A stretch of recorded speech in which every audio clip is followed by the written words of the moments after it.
And we're back with another series of Let's Play, and I am your host, the RPG Guy, and this has been on the back burner for a while. I've been wanting to do a Let's Play of this probably since maybe 4 or 5 years after the founding of this channel, almost 10 years ago. I don't even think it's been 10 years. It's been about almost 10 years. I've been at this for quite a while. And I've been wanting to do this game for a long time. This is Lost Odyssey. This is a game that is made by this is a brainchild of Hironobu Sakaguchi, right after he left Square Enix, due to disagreements with what was important in their video games. And Sakaguchi's been in a handful of interviews and lightly talked about it. In some interviews he kind of hammed it up a bit, I think, but when you break down, like when you talk to Nobuo Uematsu, who was also part of that breakup mildly, and some of the other people at Square Enix that left with him to help start Mistwalker, you find out a lot of inside stuff about what was going on. And Sakaguchi left Square Enix because he believed that storytelling was far more important in a JRPG than focusing on some of the gameplay elements or making the gameplay more intricate and complex, versus his idea was more simplistic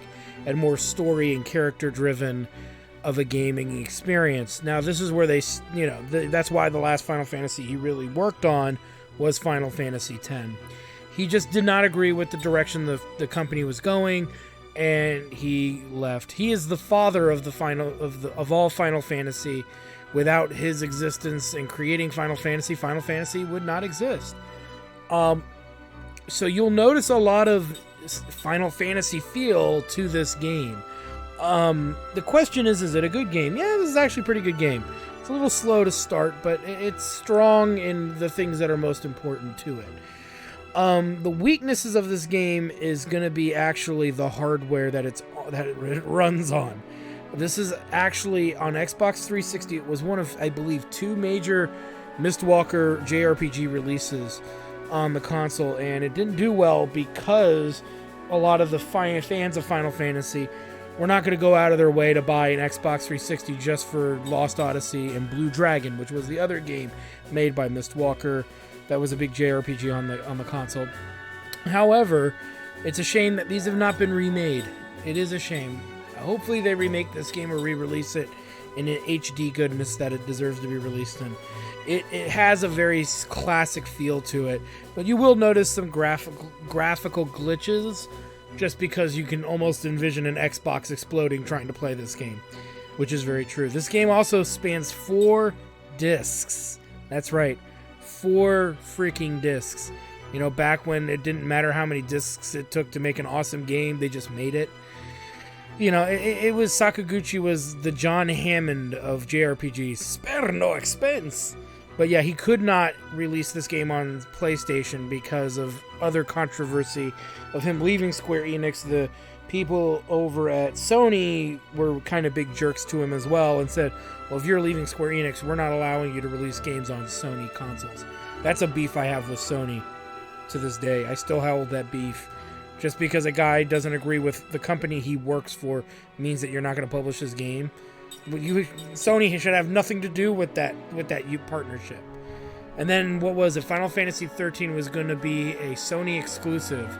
Yeah, it did ended up. Same with 15 too. It eventually came out on other consoles. A deal which will live in infamy. So anyway, Lost Odyssey.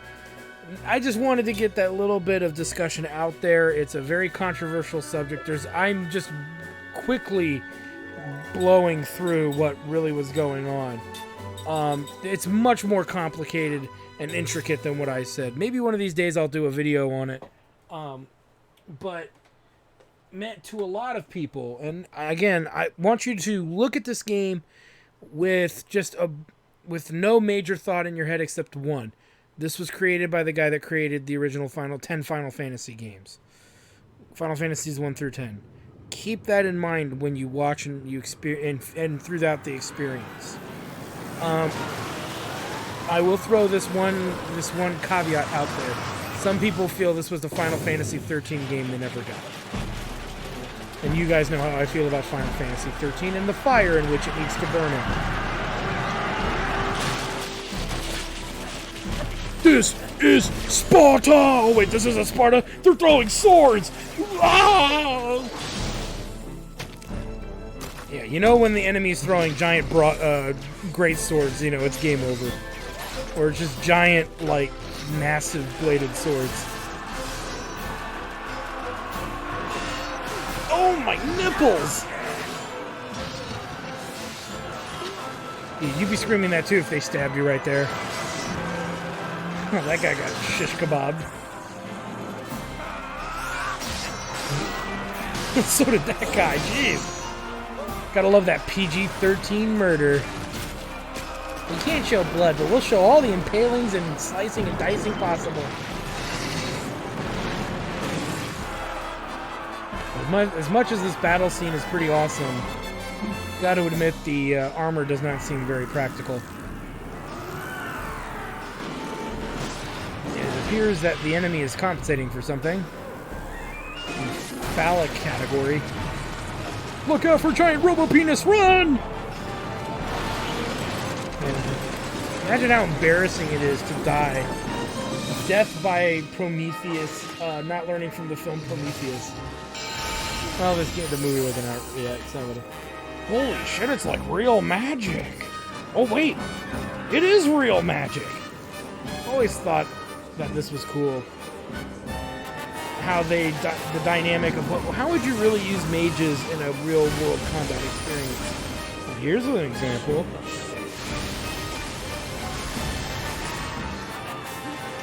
Man, it's like a Game Shark if you applied a Game Shark to Warfare. See, guys, if you weren't wearing such ridiculous armor, you could be doing the murder like this guy. Ooh, right through this head. Oh man, this guy's good at the murder. I mean, his haircut's a little goofy, but...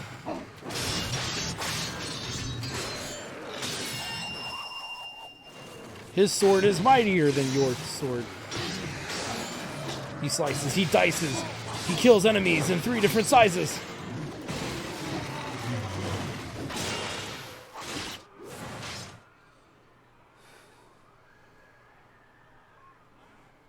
You'd think everybody would bum rush him at this point. It's not a bad transition. I'm gonna give it that. Alright, let's do it. So you'll notice right out the door, very traditional Final Fantasy look to it right away, as far as like the controls and everything else going on. Very much plays like a Final Fantasy game.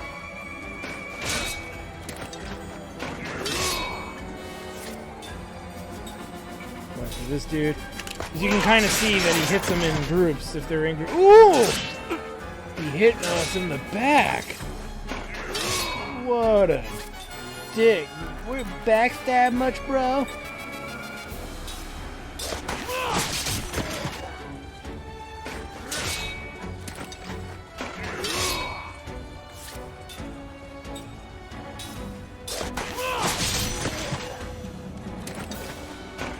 Blocked. Blocked. Oh, come on, really? It's that guy with the goofy haircut.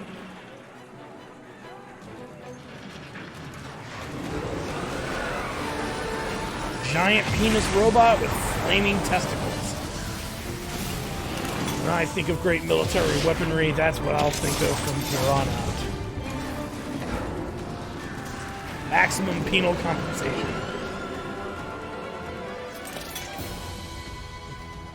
Giant robot monster operated by HAL 9000. So this is obviously a boss fight, kinda. It's a tutorial boss fight without the tutorial because, you know, back in the day, you used to have to figure this shit out on your own. Remember all those old Final Fantasy games that made us do it? So you'll notice this. As soon as we attack one of these sides, left unit defense system has been activated.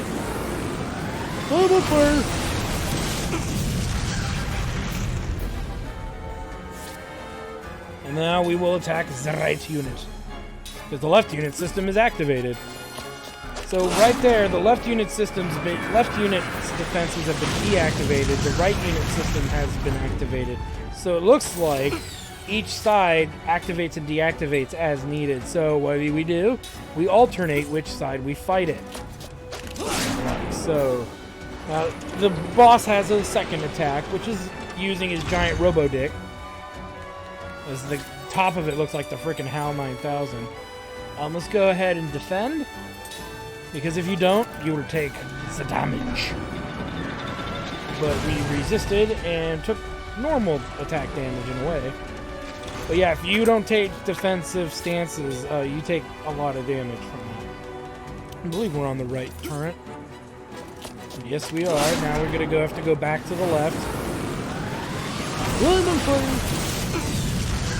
Now you'll notice that meter at the top going down. Don't worry about it for this at this stage of the game. It's not relevant. It looks a little relevant to what's going on, but it isn't really. It has more to do about the guard of the back row, but since we are the only character in combat right now, it doesn't matter. I think we attacked the left unit last just a second ago. Okay. And now he's going to attack us with his robo ring, which we're going to defend in due course, of course. And we're probably going to want to heal because at 77 damage, we're cutting it pretty close. If you risk it, which we... You know what? We'll risk it. If you risk this, you actually save yourself some healing items for later. You can see he's now going to only be able to attack with the right unit. And the right unit's only got one hit left in it, too. It's up to you whether or not you want to risk this. We're going to risk it because technically you can't lose this fight. You can, you just start it over, so to speak. And there's the dynamite.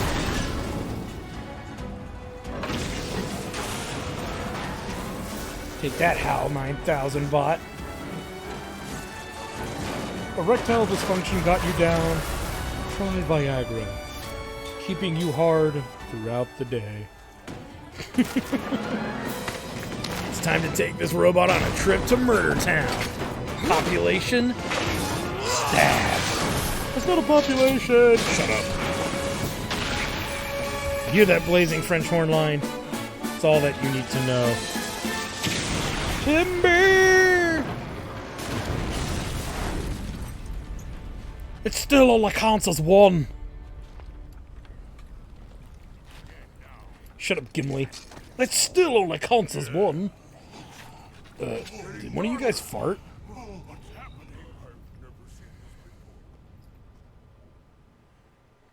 Oh no. RPG guy had Mexican food! It's true, this is what happens when I have refried beans. This is why I've been banned from consuming refried beans at a public place. Not gonna lie, it's a little embarrassing. Nowhere to hide, nowhere to run. Your armies will burn like the heart of the sun. With infinite glee, it will be me who slaughters you all.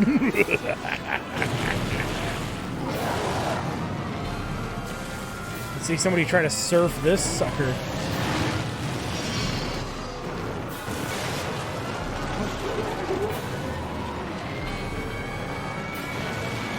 Sepheroth, are you summoning meteors again?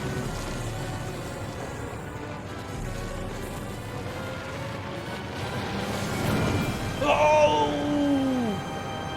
No more nukes. No more nukes. No more nukes.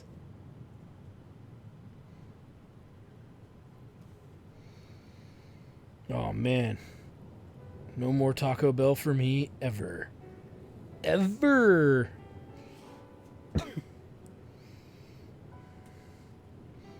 Terminator 3, Judgment Day. I can't find my keys. Can somebody help me find my key? Oh. Never mind.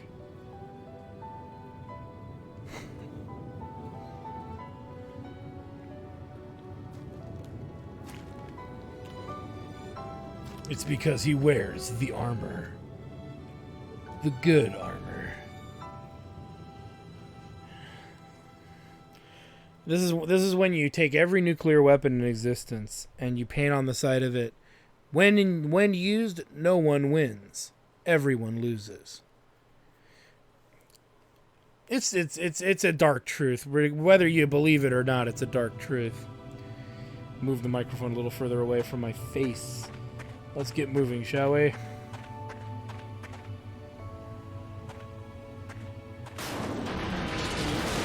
Wow, this place is a dump. Uh-oh. They're dog people. But obviously something strange is going on, because how are they up and walking? I didn't see them with the magical resurrection towers. Alright, so we are now doing battle. Don't worry though, battle is more intricate than pretty much what you're saying.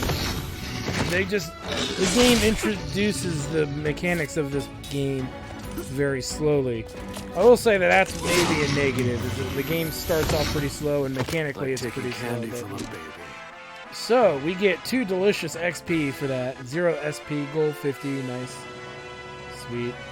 Yay, let's move on. Nothing here.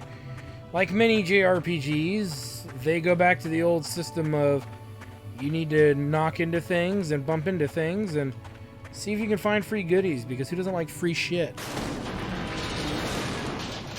Get some delicious healing medicine.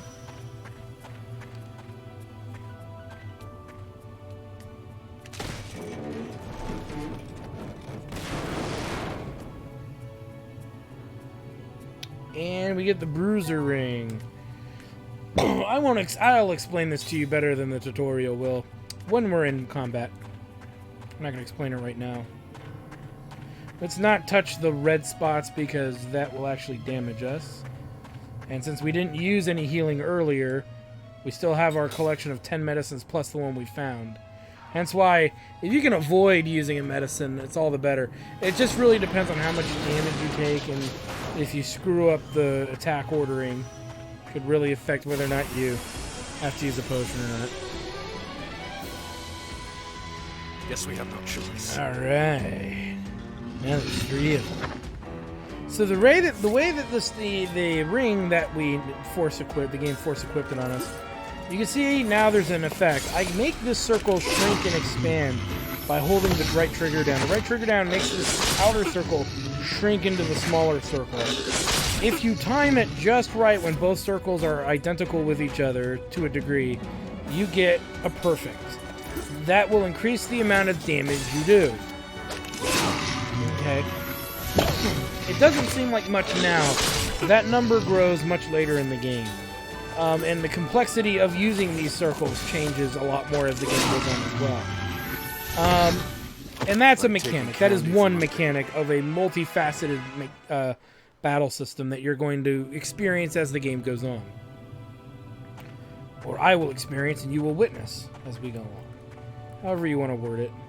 Look at this. With the right stick, I can actually, even during a stopped scene, I can move the camera angle around.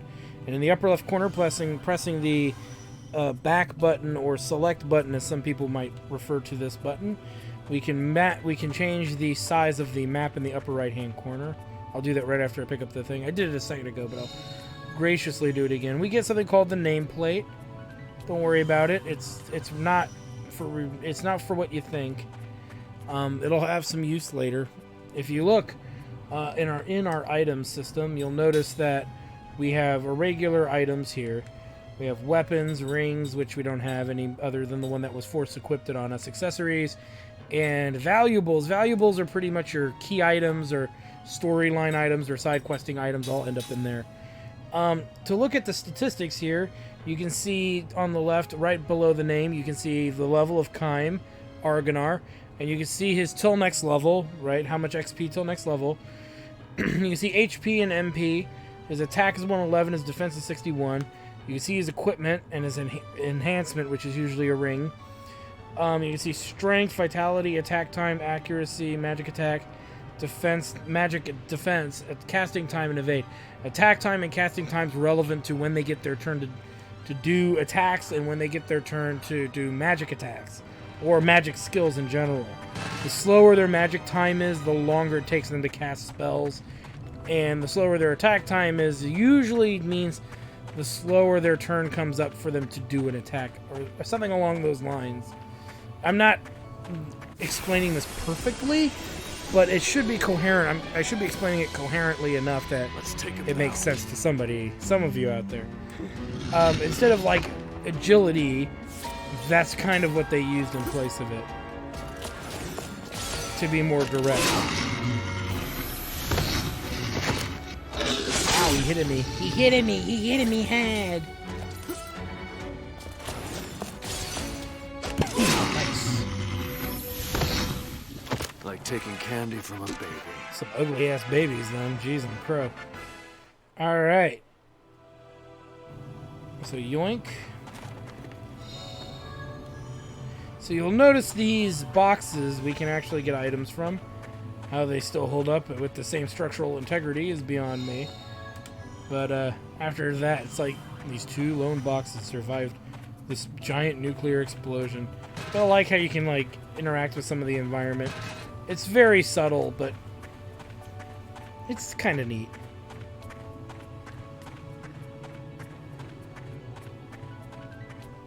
As we move along here.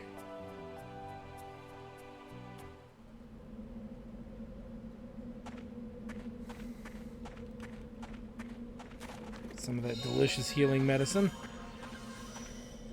Now you'll notice there's a box right there in that cutscene. See anything? I think in the long shot we saw another box. I forget if you see it there, but we know there's a box there. Yeah, there's the other box. Keep those boxes in mind. Hey. What? That guy over there. He's still alive. Huh? Hey, you! What's up, my dudes?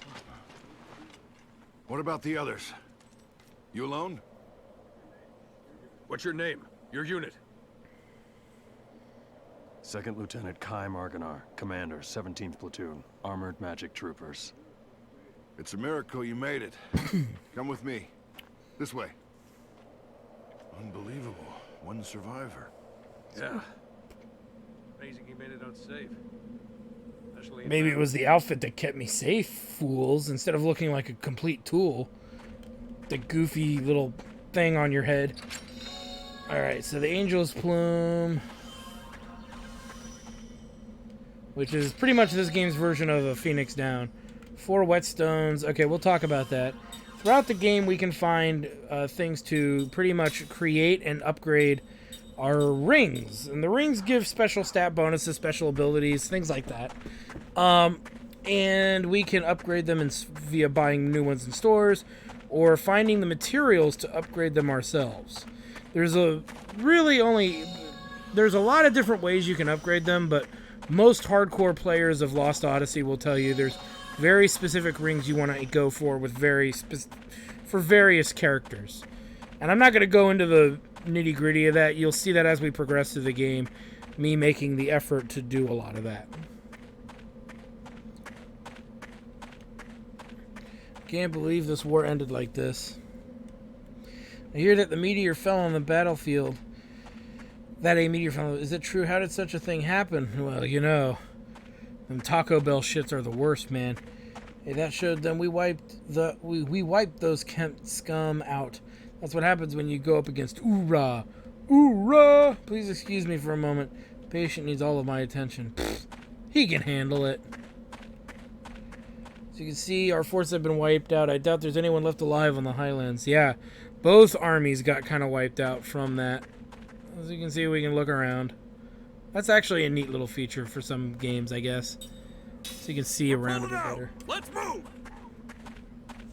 We're pulling out! Let's move! Yay! Ow, ow, ow, ouch. Pay attention to what you're doing. You hurted to me.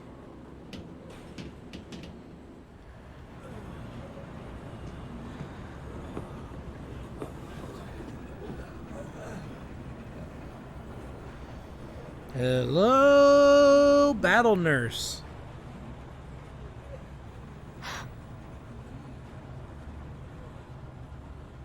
That's Officer Seth Balmore with the 43rd Magic Division. She's like you. She got out in one piece. Really? You two are walking miracles.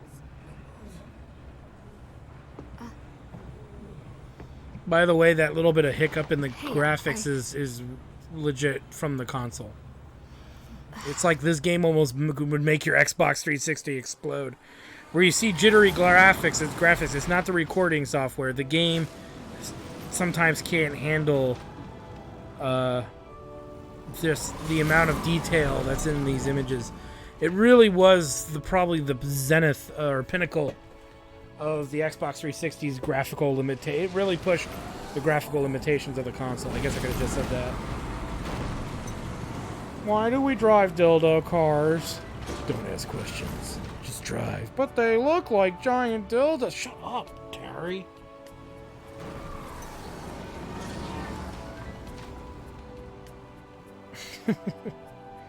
Gotta admit, though, for 2008, this is pretty good. It kind of holds up. It's not as HD as I think most people would like it to be, though. It's like 720p. Game that needs to be remade, HD remastered would be this one. Here's where you get off, Lieutenant. The Council wishes to hear from a You don't survivor, say. sir. Sorry, not you, Officer Balmore. Hey, I'm a survivor too. The Council has only summoned Lieutenant Argonar. Sit down and shut up. Well, that's just weird. Not necessarily. I mean, they want to hear from the officer, not from... They want to hear from the lieutenant, not like a lower officer. For any of you get any weird ideas, that's really probably why. Think about it. She's probably not as high ranking as he is. And that's all you have to do is let it go. To think of other explanations for things before losing your shit. Follow me. Okay, I really would like to know what the tactical advantage of having a giant helmet with a loop in it is. I've yet to see the tactical advantage of it, so currently it just looks stupid. Got a giant cock ring on your head, bro. It's for the... It keeps the trolls at bay. They end up putting their giant troll cocks inside the hole of our helmets. And while they're busy trying to get off, we off them hard. I have no idea. I just think it's the goofiest looking thing ever. The ones from Kent didn't look much better. It's a lot of phallic symbols. Not that that's a problem, it's just hilarious. As you can see, we grabbed a lot of consumables and gear. Now, we grab a seed. This is a long-running side quest. There are 99 seeds within the game itself, and our job is to find them all. And it's worth it. It's one of those side quests one would argue is worth doing. It's more shit you gotta do, you know? See, if we come over here, we can actually see way out yonder. Somebody had to design all that for you. Think about it. Look, you would normally never see that if you didn't have the ability to do that. I think it comes off as like, who cares? But that's kind of a big deal. When you think about it. The effort it takes to create that. They could have just made it only rendered and built the part they knew the player could see. But instead, they built a little bit more. It's nice that they did that. This music has that definite Uematsu feel to it. Sounds like music from so many other Final Fantasy games. It's not. I don't think it's a rip, but it's so similar. Kind of like a cross between Final Fantasy VI and like Chrono Trigger. I can't quite put my finger on it.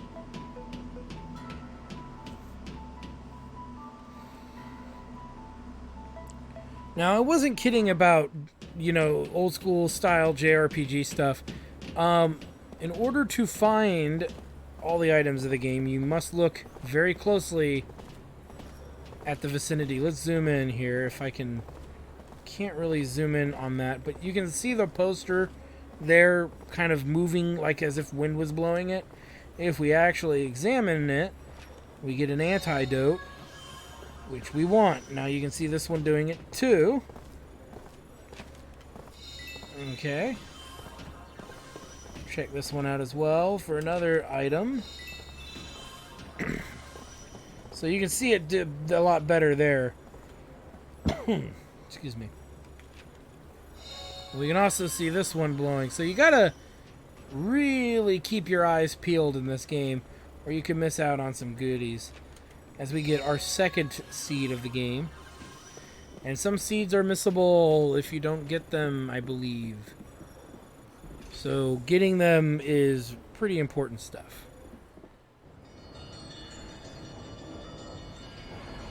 Next stop, Burger King. Ooh, do we get to stop at the Burger King? The fantasy world version of Burger King. Mmm, tasty. I don't know. For some reason where I live, the Burger Kings and the Wendy's around here are actually really good. And the McDonald's are kind of gross. Some people say McDonald's are good in other places, not here. You're that guy, right? The soldier that can't die. The 17th Division. That was the front line. They were smack in the middle of the Wool Highlands. No one could have survived that. It's because you guys are wearing, like, ridiculous outfits. It's because we understand what the meaning of style really means. But here you are, without a scratch. Beg your pardon, Lieutenant, but it's really strange. The few we were able to save were far from the center of impact, and even those men were seriously injured. It's hard to believe that anyone could have survived that inferno. Then don't believe it. The Council won't like that. Yeah, attitude. shut up, cock ring helmet face. I'm sorry, the armor is ridiculous. Come on, tell us. How'd you make it? Of course he's not telling. Well, if he gave his secrets away, everyone would know. We don't want that. If everybody knows the trick to surviving giant meteor explosions, then what's the point of giant meteor explosions, right?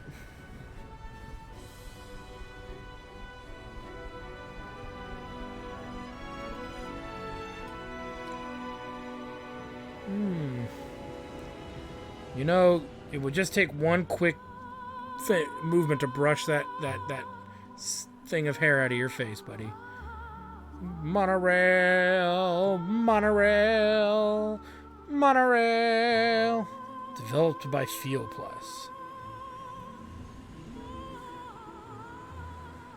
Story by Hironobu Sakaguchi. Music by Nobuo Uematsu.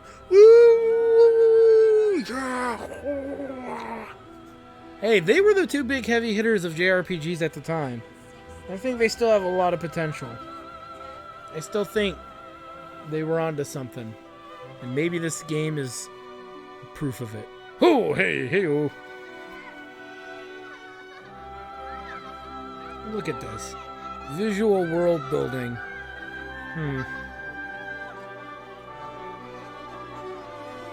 Who would have thought?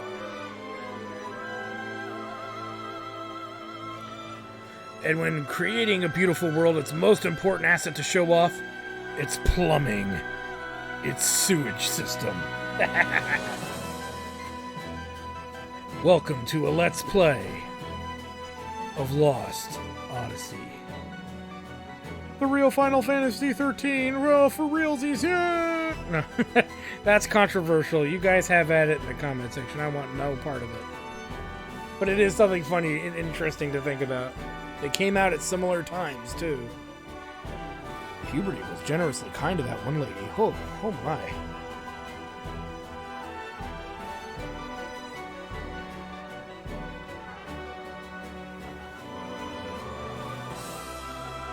The Olympic Games have begun! Sorry, that's what it looks like to me, a giant Olympic torch. You know your economy's doing well when you can just burn fuel like that at that level of degree. Fossil fuels. We'll just use magic. 30 years ago, a new power manifested itself onto the world. With its discovery came the magic industrial revolution. This power came to be called magic energy. Even now, there are none who can explain why this power, a power that merely lay buried within all living creatures, suddenly flourished as it did. Today, this magic energy permeates every corner of the world. It has changed the way people live, transformed the shape of industry, and has even altered the nature of war. In all fairness, it is interesting. What if magic a la Final Fantasy really existed?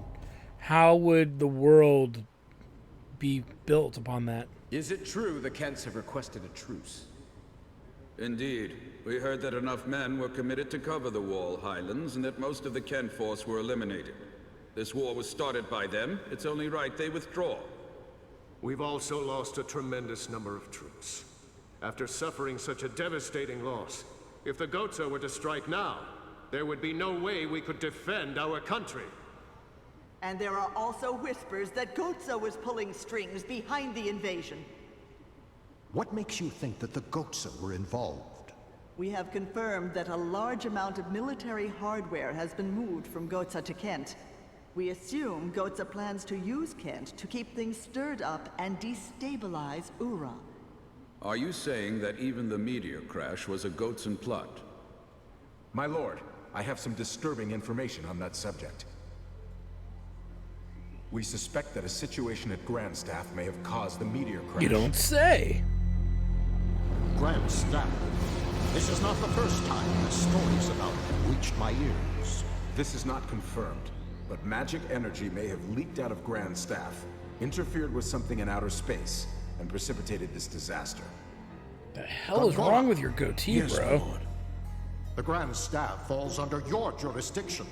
Do you have anything to say? Nothing for the moment. Where did you get this information?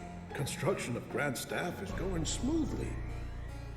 Now that the forces of Ura have suffered such devastating losses, I think we have no other way to protect our land except with the magic energy that Grandstaff will provide. We should hold off on debating the pros and cons of Grandstaff until we've thoroughly reviewed the world's current situation. What you say makes sense, but our plan to use magic energy is a double-edged sword. With all sorts of rumors flying around, we might want to halt construction of Grandstaff. What? Only temporarily. As soon as it's clear that Grandstaff had nothing to do with the meteor collision, we'll resume construction immediately, Gongora. Seems like a common sense thing, right? If you're a ruler and you're created this powerful magical thing, and you see this phenomena happen, that maybe you should stop building what you're building to figure out what's going on. Maybe you had a part of, maybe didn't. It's not just some batshit crazy ruler just going kill, murder, foaming out the mouth. A little more reserved. Let's keep moving, shall we? There's another trash can with a delicious stone in it. And again, we can go back in and look at ring assembly. And now look at that. If we get 3 of these cold water stones, we can make an aqua ring. And a magma fragment can also make a fire ring, flame ring. And if we get enough guardian ore, we can make the bruiser ring ultra. So probably an improved version of the ring. Bruiser ring. We get the engraved ring, which is a key item, I believe. Yes. So, side quest. Alright, let's move on. Got everything that is to be found here.